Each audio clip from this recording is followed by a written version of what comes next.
పెళ్ళైనా పండగైనా వేడుక ఏదైనా పట్టు చీరల ప్రత్యేక వేదిక వారాహి సిల్క్స్.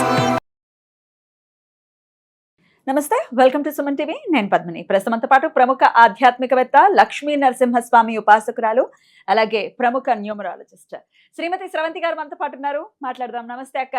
నమస్తే పద్మిని. అక్క, రకరకాల వీడియోస్ చేస్తూ ఉంటాం మనం ఈ కోరిక నెరవేరటం కోసం. అంటే పిల్లల చదువుల గురించను, అప్పుల బాధల గురించను, ఆరోగ్యం గురించను ఇట్లా చేస్తూ ఉంటాం కదా. అసలు సర్వాభిష్టాలు అంటే కోరిక ఏదైనా కూడా అది అభిష్టించాలంటే, తీరాలి అని అంటే చేసే సాధన కానీ మంత్రం కానీ ఏదైనా ఉందా, చెప్తారా? తప్పకుండా చెప్తాను పద్మిని. ఏదైనా అడగాలి అని అంటే ముందు అమ్మని అడగాలి. అమ్మ ప్లీజ్ అమ్మ ఎలా అయినా సరే చెయ్యమ్మా అని అంటే అమ్మవారు తప్పకుండా కోరిక నెరవేరుస్తుంది అనేది మనం తెలుసుకోవాలి. మరి అట్లా అమ్మవారిని ఎట్లా పూజించాలి మనము, ఎలా మనము అమ్మని ఇంకా మనం ఏదన్నా అడిగితే ఇంకొకటి స్ఫురణకు కూడా ఏం రావాలి అంటే మనం ఏం అడగాలి అమ్మని, ఏం అడిగితే అమ్మ మనకి కాదనకుండా ఇస్తుంది, ఏం అడగకూడదు, ఇవన్నీ కూడా మనకు తెలియాలి. సాధారణంగా ఒక్కొక్కసారి ఏమవుతుంది అని అంటే ఎవరైనా మనని ఇబ్బంది పెట్టారనుకో, విపరీతమైన కోపం వచ్చేస్తుంది వాళ్ళ మీద. ఆ కోపంలో మనం ఏమన్నా ఇలా చేసాయి అలా చేసాయి అని అన్నాం అనుకో, అనర్థం అనేది వెంటనే రుచి చూడాల్సి వస్తుంది. కాబట్టి ఎవరి కర్మకి వాళ్ళని వదిలేయండి, ఎవరి పాపాన వాళ్ళు పోతారు అన్నది కూడా ఇది ఒక కాన్సెప్ట్ అనమాట. అంటే నేను ఎవరైనా బాధ పెడితే వాళ్ళని అసలు గుర్తించుకోక, ఇంకా భగవంతుడి దగ్గర వాళ్ళని అప్పచెప్పేవారు, ఆయన చూసుకుంటాడు అని చెప్పి మనం చెప్పుకోవచ్చు. ఈతి బాధలు అనేవి ఉంటాయి ప్రతి మనిషికి కూడా.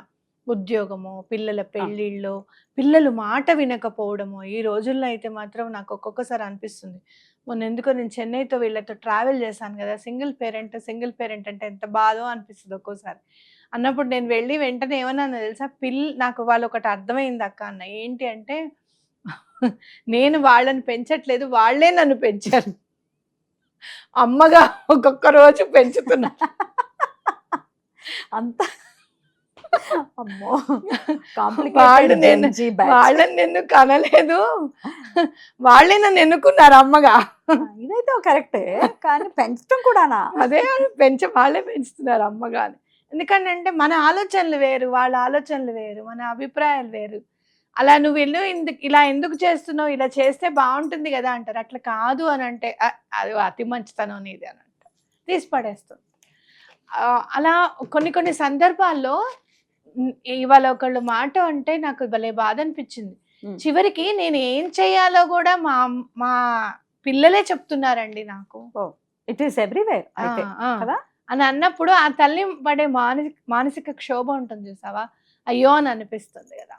అలాంటప్పుడు ఇలాంటి బాధలు ఏమన్నా ఉన్నాయి, ఆర్థిక ఇబ్బందులు ఉన్నాయి, ఏ బాధకైనా సరే ఇప్పుడు చెప్పే మంత్రము చాలా మహిమాన్వితమైనది అని చెప్పుకోవచ్చు. మంత్రం చెప్తాను చూడు. ఓం హ్రీం ఉమాయై నమః. ఓకేనా? ఇది మంత్రం. ఇందులో మనం అంతే చిన్నది చాలా, కానీ చాలా ఇంపార్టెంట్ ఉన్నదన్నమాట. అంటే సిగ్నిఫికెన్స్. హ్రీం అన్నప్పుడు మనం ఇక్కడ హ అక్షరంలో శివుడిని చూస్తున్నాము, అలాగే అమ్మవారు కూడా ఇంక్లూడ్ అయి ఉంటారు. లాస్ట్కి మా అనేది వస్తుంది కదా, హ్రీం అన్నప్పుడు మా అంటే ఏంటంటే బాధలన్నీ కూడా తొలగింపజేసే బీజాక్షరం అనమాట. అక్కడ ఇంక్లూడ్ అయి ఉందన్నమాట ఈ బీజాక్షరంలో. హ్రీంలో శివపార్వతులు, అలాగే వాళ్ళని కొల్చినందుకు, వాళ్ళని తలుచుకున్నందుకు ఏదైతే మనకి బాధ అనేది ఉందో అది తీసేసే బీజాక్షరం కూడా ఇంక్లూడ్ అయి ఉందన్నమాట హ్రీంలో. అలాగే ఉమాయై నమః అంటే, ఉమా అంటే ఏంటి అని అంటే శివుణ్ణి సైతం, అంటే మీరు చెప్పాలంటే ఆయన ఎంత విస్తీర్ణంలో ఉన్నాడు, ఎంతవరకు ఆయన వ్యాపించి ఉన్నాడు, అన్ని కూడా లెక్కలు వేయగలిగేంత సమర్థత కలిగిన తల్లి అని అర్థం అనమాట. తనకు తెలుసు, బ్రహ్మకి తెలీదు, విష్ణువుకి తెలీదు. కాబట్టి ఆయన ఎంతవరకు వ్యాపించి ఉన్నాడు, ఎంత విస్తీర్ణంలో ఉన్నాడు, ఎంత ఎత్తున్నాడు, ఎంత వెడల్పు ఉన్నాడు, ఇవన్నీ కూడా ఆవిడకి తెలుసు అనమాట. కాబట్టి ఆయన గురించే తెలిసినప్పుడు ఇంకా నీ బాధ గురించి ఆవిడకి ఎందుకు తెలియదు?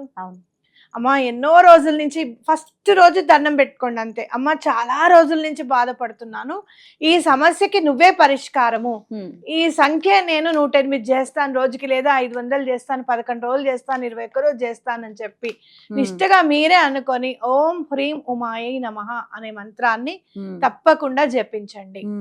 ఇక్కడ ఉన్న అదేంటి అంటే సాత్విక ఆహారం చాలా ఇంపార్టెంట్, బ్రహ్మచర్యం అనేది చాలా ఇంపార్టెంట్. ఓకే, సాత్విక ఆహారం ఏంటి అని అంటే ఉల్లిపాయ వెల్లుల్లిపాయ సైతం తినకూడదు. ఖచ్చితంగా. ఎందుకు మరి తినకూడదు అని అంటే గనక మనం ఏదైనా మంత్రం బీజాక్షరంతో కూడిన మంత్రం గనక మనం జపం చేస్తుంటే మనలో వేడి అనేది జనరేట్ అవుతుంది అనమాట, హీట్ జనరేట్ అవుతుంది. దాని మీద ఇంకా మనము స్పైసీ ఫుడ్స్ కానివ్వు, లేదు అంటే కాజ్యం పోస్తామా, ఉల్లిపాయ వెల్లుల్లిపాయ తింటే ఏంటంటే మనకే చాలా అనీజీగా అనిపిస్తుంది అనమాట. అనీజీగా అనిపించి అబ్బా ఈ మంత్రం వల్ల చేస్తున్నట్టున్నాం, ఈ అనీజీనెస్ ఇది వరకు లేదే, మంత్రం వదిలేస్తాం అని మంత్రాన్ని వదిలేస్తాం. ఉల్లిపాయ మాత్రం ఉంటుంది జీవితంలో. ఎందుకంటే తింటుంటే మనకు అదేమేమి అనిపించదు, ఇట్స్ అ ఫుడ్. ఓకే, మరి ఎక్కువ అదేమి ఉల్లిపాయ వెల్లుల్లిపాయ కూడా ఎనర్జెటిక్ గానే ఆరోగ్యాన్ని చేకూర్చేవే కాబట్టి మనకి ఏమంత అనిపించకపోవచ్చు, కానీ ఎప్పుడైతే ఈ మంత్రం చేస్తున్నామో ఆ హీట్ జనరేట్ అవుతుంది. కాబట్టి మనం సాత్వికమైన ఫుడ్ తినాలి అనేది గుర్తుపెట్టుకోవాలి. ఏ సమయంలో మంత్రం చేయమంటారు? మార్నింగ్ 11 లోపల. 11 లోపలే చేయాలి మార్నింగ్. అలాగే సంఖ్య మీ ఇష్టం, 108 కానివ్వు, 500 కానివ్వు, మీ ఇష్టం, మీరు ఏమైనా చేసుకోవచ్చు. 108 చేస్తే మంచిది, 41 days. ఏ రోజు మొదలు పెట్టమంటారు అమ్మవారికి సంబంధించి? అమ్మవారికి సంబంధించింది కాబట్టి మీరు సోమవారం రోజు మొదలెడితే చాలా మంచిది. రైట్. ఎందుకంటే అమ్మవారికిట ఆవిడ కంటే కూడా అయ్యవారికి ఇంపార్టెన్స్ ఇస్తే ఆవిడకి చాలా ఇష్టం అంట. లక్ష్మీదేవి కూడా అంతే కదా, ఒకటే. ఆవిడ సోమవారం నాడు స్టార్ట్ చేయండి. లేదండి మేము ఏదైనా మంత్రం, మరి ఈ మంత్రం చేసేటప్పుడు ఖచ్చితంగా మీకు ఉపదేశం ఉండాలి అని అనుకుంటే గనక ఆ శివుడినే దక్షిణామూర్తే మీకు గురువుగా, ఆ దత్తాత్రేయ స్వామి మీకు గురువుగా స్వీకరించి ఈ మంత్రాన్ని ఈ రోజు నుంచి మేము జపం చేస్తున్నాము అని చెప్పి వాళ్ళకి ఎదురుగుండా ఉంటే మీరు ఎలా చెప్తారు టీచర్కి, అలానే చెప్పి దండం పెట్టుకొని స్టార్ట్ చేయండి. రైట్. అర్థం అక్క. ఇంకేమైనా నియమాలు ఉంటాయంటే సూతకంలో ఉన్న వాళ్ళు చదవచ్చా? లేదు, చేయకూడదు. ముందు నోటిని అదుపులో పెట్టుకోవాలి, ఎవరిని తిట్టడం.